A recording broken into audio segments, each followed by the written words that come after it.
Hello, my friends. Welcome back to Mrs. Richmond's Doodle Corner. Hello, my friends. Welcome to today's Doodle Corner. Before we get started on doing our art, we are going to concentrate on an artist that was born 153 years ago, a very long time ago today, but who was very important in helping us learn about our 5 senses, and his name was Kandinsky. Now, Kandinsky had something very special going on in his brain, and it was called synesthesia. Synesthesia is when your brain mixes up some of your 5 senses. So for Kandinsky, 2 of his senses got switched around, his sight and his hearing.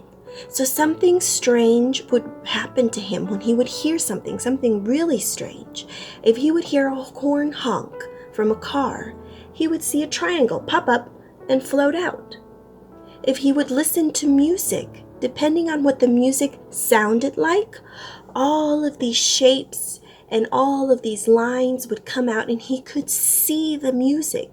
So he could see sound, and he decided to paint that so that we could see what he was seeing. And his art was very, very interesting. It was nothing but shapes and colors and lines. One of his paintings actually was nothing but circles. And if you look very carefully, his circles are not perfect. They're wonky and they're wobbly, and some of them are crooked, and some of them look more like ovals. Some of them don't look like anything. So he used to just paint what he saw, even if it was not perfect. So what we are going to do today is we are going to practice cutting our circles. That is a great way to learn how to move your paper and keep your hands still while you cut. And it'll also help you practice holding your scissors, and it'll help you making your hand muscles so it gets easier as you practice and you go. So a great thing to do with this project is to listen to some music, just like our friend Kandinsky used to do. It just makes you happy, and it makes you enjoy your art just a little bit better. At least it does for me. So a great thing to do with this video is to put on your favorite song and cut along with me. So the first thing we will do is we will learn how to cut a straight line to practice. And then we will practice cutting a circle, which means that'll be good for us practicing our curves. Once you can do a straight line and a curve, cutting will become much easier for you. And remember, have patience with yourself. Don't get frustrated. If you do, that's okay. Walk away for a little bit and do something else. Cutting with scissors is something that I still have trouble with today. Just like reading and writing and a lot of other things that we do at school, you're just starting, and it's something that you learn throughout your life and you get better at. So have some patience with yourself and do the best that you can. I promise that your art in the end will still be beautiful, just like Kandinsky's circles. They're not perfectly round, but they are still beautiful, and that's what I would like for you to concentrate on. So let's go ahead and get started. For this project, we will be using scrap pieces of paper, scissors, glue, and a writing tool. The writing tool can be any of your choice, just as long as you can see the shapes that you draw on your paper.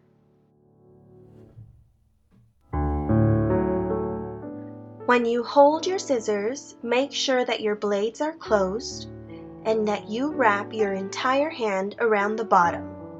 Now, the top hole that is bigger is going to be for 4 of your fingers.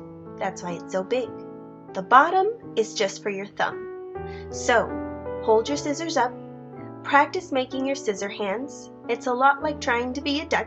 Quack, quack. And you're going to stick your top 4 fingers on top and your thumb on the bottom. And just the tips of your fingers. This will give you better control. Now practice opening and closing your scissors safely.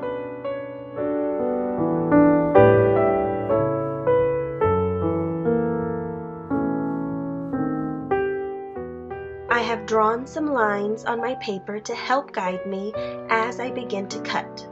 Now place your fingers in the holes like I showed you before and hold up your paper. Remember, do not move your cutting hand. Hold it straight. You're only going to move the hand that is holding the paper. Watch your fingers and make sure they're far away from the blades. Now open and shut. Pull your paper closer and open and shut. And keep pulling it through until you get your strip of paper. Now, if you'd like to do several strips of paper at the same time, just make sure you stack them up together straight, and you'll do the same thing, holding them nice and tight with one hand and grabbing your scissors with the other. Now, the more pieces of paper that you cut at the same time, the harder it's going to be to cut through. So this does save you some time, but know that you'll be working your hand muscles a little bit harder if you choose to do this. I would recommend starting with one piece of paper and then growing little by little as you go. So keep practicing until you have cut out all of your strips of paper from 1 or 2 sheets. Make some long and make some short. Have a variety of sizes. Now let's begin getting ready to cut out our circles. So grab a sheet of paper and your writing tool, and you are going to draw different sizes of circles on your sheet of paper. So I would like to draw a large circle,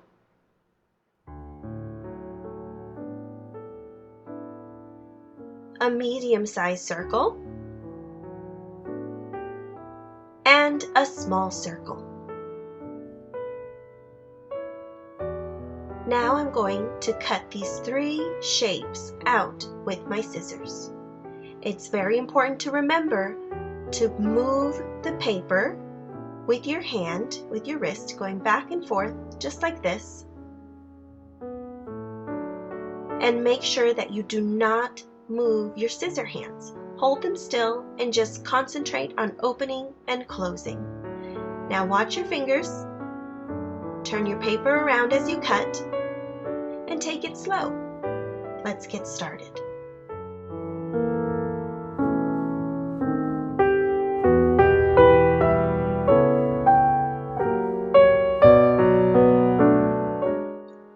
As you go around your circle, strips of the paper may start to get in your way. Just go ahead and cut them off and set them to the side to save for later.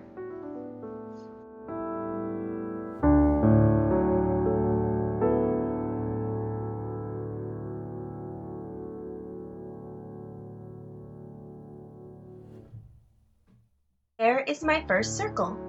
Continue doing this until you have cut out at least 10 circles that are large, medium, and small, and then we will continue.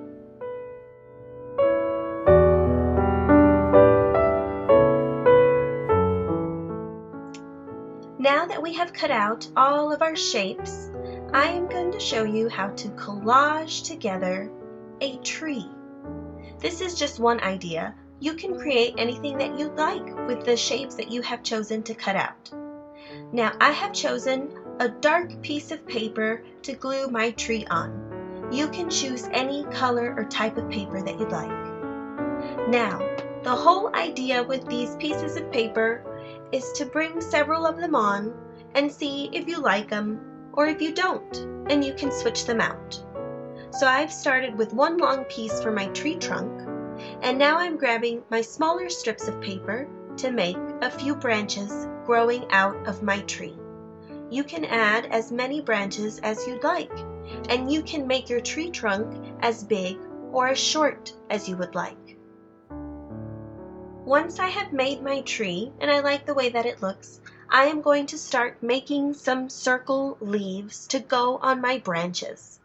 So Just like I said before, you have different pieces of paper cut out, so mix and match and move them around until you get the colors, the shapes, and the sizes that you think look good. Remember, art is about choice, so make sure you see all of your choices before you decide to glue something down. So I'm just going to keep mixing and matching until I like where all my circles go. You can add more circles than I did, or you can add less circles than I did. I am layering mine to have 3 circles on top of each other to make my tree, but you can choose to make it however you'd like. I would love to see how your art and my art look different. So continue this until you are ready.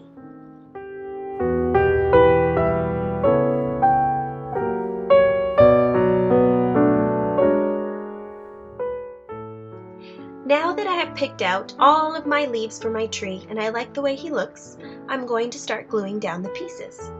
We are starting with our tree trunk, the way that we began choosing our pieces. So I'm going to carefully move my leaves and then my branches off to the side so I can grab my trunk, flip him over, and give him a few swipes of glue to make sure that he will stick.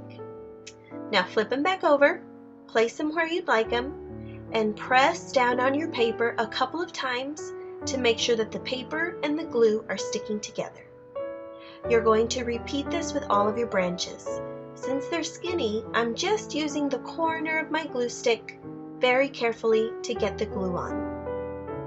Repeat this until you finish all of your branches. For your circles, you need to glue down your biggest circle first. So flip it around and go all the way around the edge carefully. Don't get any glue on your tree or your paper. And do the same thing and just press it down a couple of times. Make sure it's sticking to your paper. Now you'll do medium and then small. So make sure you go from large, medium to small when you're gluing your circles onto your paper.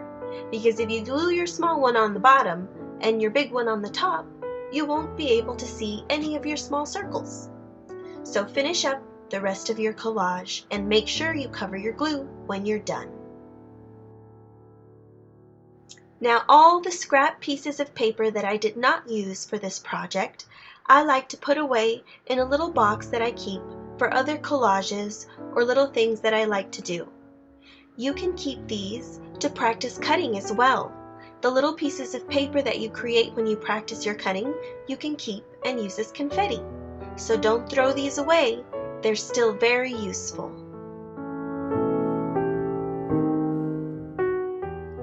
Here is what my finished tree looks like. I cannot wait to see what you all create with our cutting practice today. I'll see you all next time.